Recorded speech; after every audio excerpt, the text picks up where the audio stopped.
समय धीरे धीरे करके व्यतीत हो रहा है। जो क्षण, जिन लम्हों का, जिन पलों का हमें इंतजार था, जिसकी प्रतीक्षा थी हमें, वो हमारे सामने इस समय चरितार्थ हो रहा है।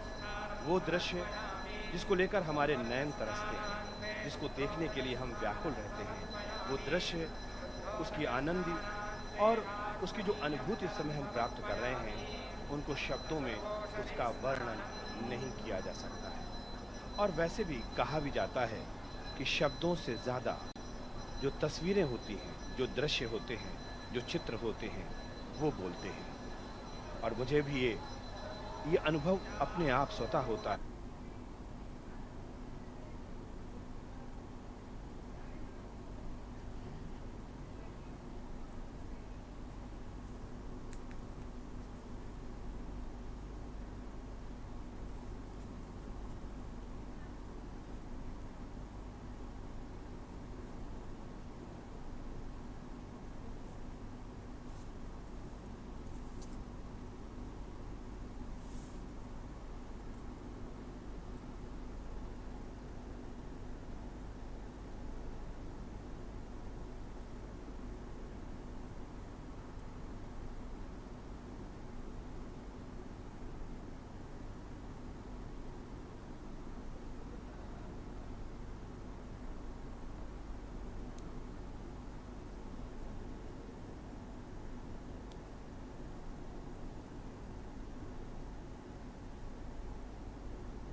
वो चिंतित थे और उस समय वो गुरु वशिष्ठ के पास जाते पीठ आते हैं। दरअसल ये कहने का मतलब ये है कि जितनी परंपराएं, जितने हम लगातार धार्मिक रीति रिवाज देख रहे हैं, यदि आपके जीवन में कोई दुख आता है तो संसार को मत बताइएगा, अपने गुरु के पास जाकर उन्हें बताइएगा। वे अवश्य आपको कोई अपना मार्ग बताएंगे। यही व्याख्या हमारे तमाम मनीषियों ने की है। राम का जन्म सिर्फ एक कोई भौतिक घटना नहीं है। राम का जन्म आपको संदेश देता है। राम का जन्म आपको आध्यात्मिक अनुभव के साथ साथ उस ऊर्जा से आपको ऊर्जान्वित करता है जिसकी कमी कहीं न कहीं समाज ये महसूस कर रहा था। जब चारों तरफ कोलाहल था, एक वातावरण विषाक्त हो चला था और उस वक्त राम जन्म लेते हैं। राम के जन्म के पीछे न जाने कितने कारण होंगे, न जाने कितने, कहते हैं ना कि बहुत सारी बातें ऐसी होती हैं जो अलौकिक होती हैं, जिनको शायद हम समझ नहीं पाते हैं। लेकिन उसके बाद तमाम मनीषियों ने जो उसकी व्याख्या की, उसके बाद में अलग अलग कारण से पता चला कि भाई राम ने जन्म क्यों लिया। वाल्मीकि रामायण में राम जन्म का जो वर्णन है, जो तिथि का वर्णन है, जो मास का है, वो कुछ इस तरह से है। छे नावमिके तथौ नक्षत्रे दिति द्वैत्वे स्वच्छु संस्थेषु पंचसु ग्रहेषु कर्कटे लग्ने वाक्पता बिंदुना सह। यानी कि श्री राम का जन्म त्रेता युग में हुआ। उनका जन्म दिवस चैत्र मास की नवमी तिथि को मनाया जाता है। एक तरफ हम आपको ये बात बता रहे हैं और दूसरी तरफ आप लगातार अपने टेलीविजन स्क्रीन पर ये दृश्य पा रहे हैं जब रामलला का अभिषेक हो रहा है। और जैसा हमने आपको बताया कि अलग अलग पदार्थों से, दरअसल जब हम कोई भी अभिषेक करते हैं तो जो हमारे जो प्रयोग में जो पदार्थ हैं, जो परमात्मा ने हमको दिए हैं, जो परमात्मा ने वो चीज़ें दी हैं हमको, जिनका हम रसास्वादन करते हैं, उन तमाम चीज़ों से हम उनका अभिषेक करते हैं। हम उनको समर्पित करते हैं वो चीज़ें जो उन्होंने हमें दी हैं। और इसमें प्रकृति के संरक्षण को लेकर भी एक संदेश होता है कि जो परमात्मा ने प्रकृति हमको दी है, उस प्रकृति को हम संजो कर रखें, संरक्षित करके रखें और उसका ख्याल रखें, क्योंकि ये प्रकृति भी परमात्मा का स्वरूप है। ये जो चेहरे आप देख रहे हैं अपने टेलीविजन स्क्रीन पर, देखिए जरा, इनको गौर से पढ़ने की कोशिश करिएगा। सैकड़ों किलोमीटर से दूर आए हैं। जो साधन संपन्न हैं वो अपने साधन से आए हैं, लेकिन जो जिनके पास साधन नहीं है, उन्होंने अपनी श्रद्धा को ही साधन बना लिया है। उन्होंने श्रद्धा को अपनी इस असीम ऊंचाइयों तक वो लेकर चले गए हैं कि वो लगातार चल रहे हैं, लेकिन उनके पैरों में थकान नहीं है। उनके मन में सिर्फ एक लक्ष्य है कि हमें किसी भी तरह से रामलला के दर्शन करने हैं। और वो लगातार यहाँ पर आ रहे हैं। एक एक चेहरा अपने आप में न जाने कितनी कहानियां बयां करते हैं। एक तरफ से तो लगातार लोगों का हुजूम यहाँ पर आ रहा है, हम देख पा रहे हैं, और दूसरी तरफ से लगातार ये अभिषेक यहाँ पर हो रहा है। और जैसे मैंने आपको बताया कि लगातार अलग-अलग पदार्थों से अभिषेक हो रहा है। ये 10:30 तक 10:30 तक रामलला का ये अभिषेक अनवरत रूप से चलता रहेगा। और जैसे ही ठीक 10:30 घड़ी की सुइयां उस पर पहुंचेंगी, यहाँ पर पर्दा आ जाएगा, और पर्दा आने के बाद में उनके कपड़ों को अनावृत करके उनको कपड़े पहनाए जाएंगे। तो ये वो चीज़ें हैं कमलेश, जिनको हम लगातार बता रहे हैं। भाव कुछ ऐसे हैं कमलेश कि वाकई जो राम जन्म हो रहा है, एक भौतिक प्रक्रिया के रूप में हम कह सकते हैं कि उसको संपन्न किया जा रहा है, लेकिन राम जन्म जो संदेश देता है संपूर्ण मानव जाति को, वो संदेश क्या क्या हैं, उन संदेशों में भी हम उन चीज़ों को, उस रहस्य को जान सकते हैं, समझ सकते हैं कि परमात्मा हमसे क्या चाहते हैं, हमारे क्या कर्तव्य हैं हमारे प्रकृति के प्रति, हमारे क्या कर्तव्य हैं हमारे आराध्य के प्रति, हमारे क्या कर्तव्य हैं अपने सनातन के प्रति, हमारे क्या कर्तव्य हैं, हमारे क्या नैतिक मूल्य हैं। मुझे लगता है आज का दिन ये सब भी जानने और समझने का दिन है, और कहीं ना कहीं उसको अपने जीवन में चरितार्थ करने का दिन है। आज संकल्प लेने का भी दिन है कमलेश, क्या कहेंगे आप? बिल्कुल मनीष, आपने यह बिल्कुल ठीक कहा है कि प्रभु श्री राम का जो यह अभिषेक हो रहा है और लोगों का जो एक अपार हुजूम हम देख रहे हैं, और आपने इन चेहरों की बात की और उन्हें गौर से देखने की बात की, तो आप स्मरण करिए कि आज सुबह जब हम बात कर रहे थे, सुदूर दक्षिण से आए हुए लोग भी इनमें थे। और जब उनसे हमने पूछा कि क्या आपको कोई थकान है, कहा बिल्कुल नहीं। जय श्री राम के उद्घोष उनके हमारे स्वरों से अधिक बुलंद थे मनीष। जी जी, मैंने भी सुना, जय श्री राम जी।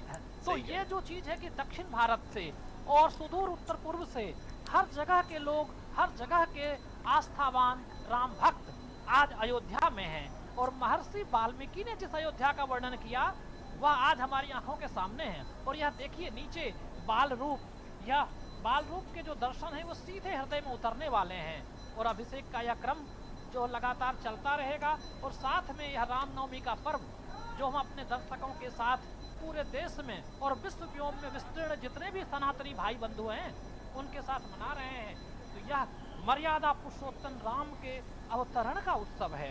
इस दिन भक्तजन उपवास करते हैं, रामायण का पाठ करते हैं, श्री राम की आराधना करते हैं, और इसमें देखिए जो हमारे दर्शक हैं वो भी उपवास में हैं, बहुत सारे दर्शक उपवास में हैं, और यहाँ पर उपवास में वो सब उस भक्ति भाव से यहाँ पहुँचे हुए हैं।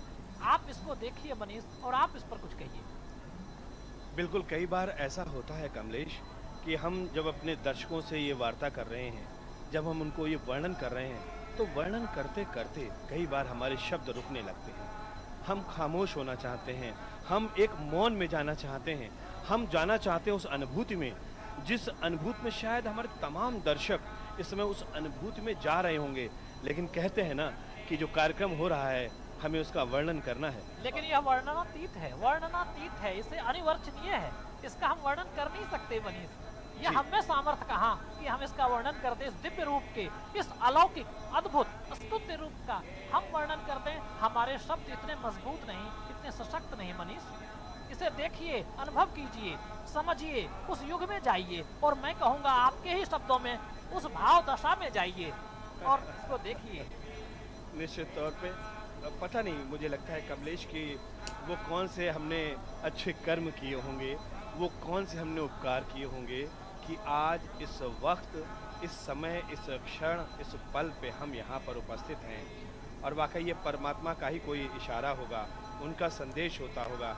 और कहते भी तो हैं कि जब हम धार्मिक तीर्थ स्थान पर जाते हैं तो जब तक उसकी मर्जी नहीं होती तब तक हम वहाँ नहीं पहुँच पाते हैं।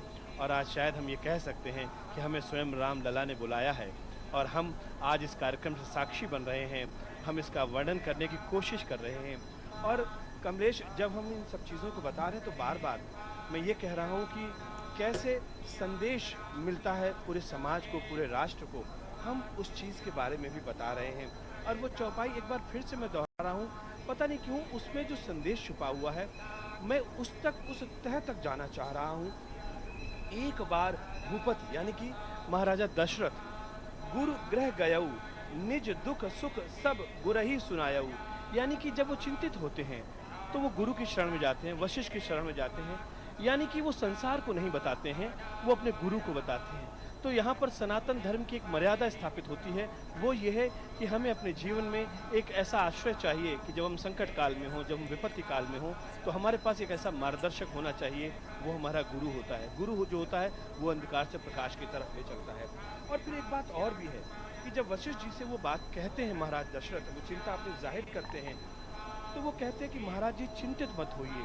वशिष्ठ कहते हैं यज्ञ कीजिए, आपको एक नहीं 4 पुत्र होंगे, यानी कि वो एक और रास्ता बताते हैं, एक और गुरु के पास जाने की बात कहते हैं, और उसके बाद यज्ञ होता है और पूरी कथा का श्रवण है हर किसी को।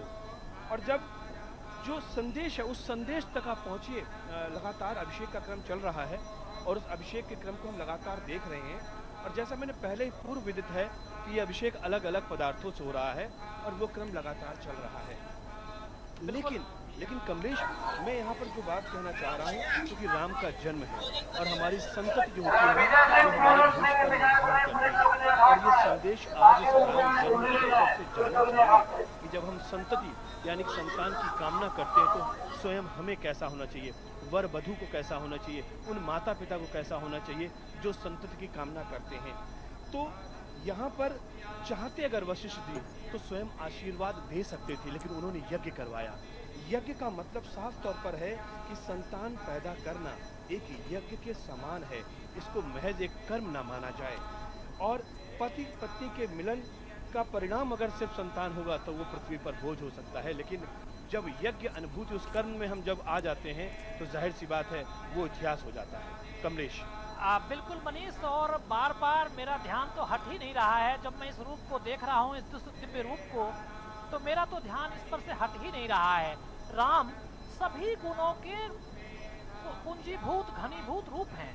और मनीष, हम अपने दर्शकों से यह साझा करना चाहेंगे कि आर्ष परंपरा में, सनातनी परंपरा में महानायकीय अथवा देवी चारित्र के 14 गुण बताए गए हैं। भगवान राम में वे सभी 14 गुण मिलते हैं। और ये धर्म, प्रतिभा, कृतज्ञता, चारित्र, अनसूया, सात्विक क्रोध, आत्मसम्मान, सर्वभूत हित, नीति अनुसरण, अक्रोध एवं वाग्मिता। रामचरितमानस में राम के सभी गुण मिलते हैं। और राम का जो सर्वोत्तम रूप है वह है लोक तत्व। और अयोध्या में हम आप जब बैठे हैं और मंदिर में जब भक्तों का अपार जन समूह उमड़ा हुआ है, तो सबसे अधिक क्या दिखता है मनीष? सबसे अधिक तो मुझे लोक तत्व दिखता है। लोग दिखते हैं नंगे पांव इस तपती दोपहरी में ये चले आ रहे हैं। और जब हम यहाँ के लिए पहुँच रहे थे मंदिर परिसर के लिए, तो दूर से जब हम आ रहे थे तो जहां तक हमारी दृष्टि जा रही थी लोग ही लोग थे, लोगों का जन सैलाब था। और ये देखिए स्क्रीन पर किस तरह से, किस भक्ति भावना में माताएं, अबाल वृद्ध सभी लगे हैं और सबके मन में राम अवस्थित हैं। और ये प्रभु का दिव्य रूप है। अभिषेक का क्रम चल रहा है, लोग अपने अपने स्क्रीन पर ही अयोध्या पहुंचे हुए हैं, क्योंकि मन में अगर उनके राम हैं तो दूरदर्शन के माध्यम से वे राम में अवस्थित हो गए हैं। मनीष, इस पर आप क्या कहेंगे?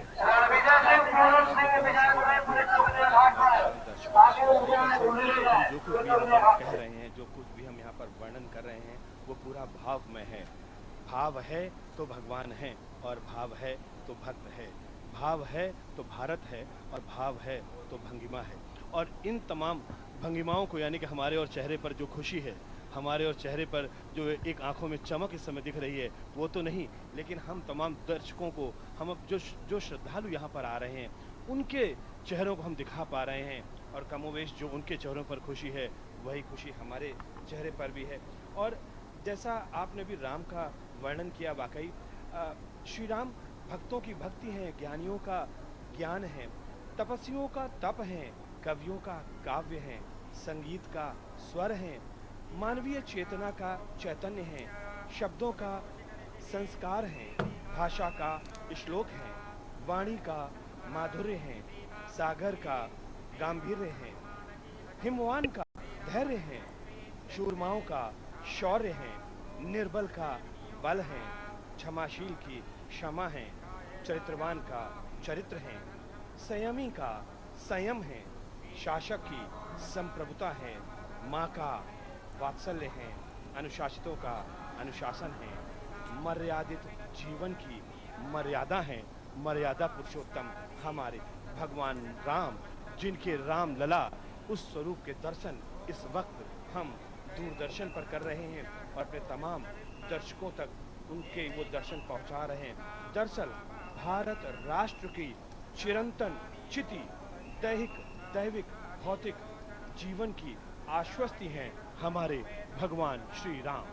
बिल्कुल मनीष, और यह देखिए अभिषेक का क्रम जो है, अभिषेक के बाद आपने देखा होगा कि पहले जब उष्ण जल से और फिर शीतल जल से अभिषेक हो गया, और इसके बाद आज यह रामनवमी का पवित्र दिन और अयोध्या की पावन धरा पे हम तो अपने दर्शकों से हम यह भी तो साझा करें कि चैत्र शुक्ल पक्ष नवमी तिथि आज भगवान राम का जन्मदिन है, और आज हम सब इसको याद करें जब तुलसी बाबा ने लिखा नवमी तिथि मधुमास पुनीता शुक्ल पक्ष अभिजीत हरिप्रीता, मतलब मधुमास की नवमी तिथि शुक्ल पक्ष अभिजीत नक्षत्र में श्री हरि प्रकट हुए हैं। जी कमलेश, और इसको हम इस तरीके से भी कहते हैं कि जब अन्याय का अंधकार घना था तब अयोध्या में उजाला हुआ था। राक्षस जाति के तमाम लोग ऋषियों और मुनियों को परेशान कर रहे थे। जब अन्याय का अंधकार घना था तब अयोध्या में उजाला हुआ था। मर्यादा पुरुषोत्तम का जन्म, स्वयं धर्म का निरूपम ललाट उजाला हुआ था। तो हम इस तरीके से भी कह सकते हैं। अब कुछ ही क्षणों का वक्त रह गया है कमलेश, हम अपने तमाम दर्शकों को भी बताएंगे कि ये जो क्रम है अभिषेक का वो अब समाप्त होने वाला है। कुछ ही क्षणों के बाद में जो पर्दा है वो गिर जाएगा और उसके बाद उनके वस्त्रों को बदला जाएगा और उसके बाद फिर श्रृंगार, रामलला का हम श्रृंगार देखेंगे। और जब अभिजीत मुहूर्त 12 बजे के आसपास जो अभिजीत मुहूर्त है उसमें फिर रामलला का हम लोग सूर्य तिलक भी देखेंगे, जिसकी प्रतीक्षा पूरे विश्व भर के दर्शक दूरदर्शन के माध्यम से देखने के लिए लालायित हैं। और यह अभिजीत मुहूर्त का बड़ा महत्व माना गया है मनीष। ये देखिए आप कमलेश, आप अगर देखेंगे तो अब धीरे धीरे करके जो है ना उनके अभिषेक कराने के बाद में जो वहाँ पे दुग्ध है, जो वहाँ पे घृत है, जो वहाँ पर शहद है, जो वहाँ पर तमाम चीज़ें हैं उनको हटाया जा रहा है, उनको साफ़ किया जा रहा है। और उसके बाद में 10:30 जैसा कि एक कार्यक्रम निर्धारित किया गया है, 2-3 मिनट 4-5 मिनट का ऊपर नीचे हो सकता है क्योंकि ये तमाम रीति रिवाजों को संपन्न करवाया जा रहा है। लेकिन जो कार्यक्रम का जो निर्धारण किया गया है 10:30 से लेकर 10:30 से लेकर 10:40 तक पर्दा रहेगा, यानी कपाट बंद रहेंगे और उस वक्त उन रामलला के वस्त्रों को बदला जाएगा। बहुत सारी बातें लगातार हम कह रहे हैं, लेकिन वाकई जब ये चेहरे आते देखिए ना, हमारी माताएं, हमारी बहनें, हमारे बच्चे कैसे कितना ज़्यादा उनके चेहरे के कहते हैं ना कि वो जो दांत है ना 32, किसी किसी के तो 32 दांत पूरे पूरे दिख जा रहे हैं। वो इतना आनंद में विभोर हो जाता है कमलेश, और उनके चेहरों को देख के मैं भी अपने लोभ का संवरण नहीं कर पाता हूँ और मैं ये सोचता हूँ कि मैं भी कस के खिलखिला के हंस लूँ, मैं कस के मतलब मुझे ऐसा लगता है कि मैं भी क्या नृत्य करूँ, मैं क्या गायन और वादन करूँ, क्योंकि ये माहौल ऐसा बन रहा है कमलेश कि मैं अपने आप को रोक नहीं पा रहा हूँ। यही हाल हमारा है, हम सबका है। क्यों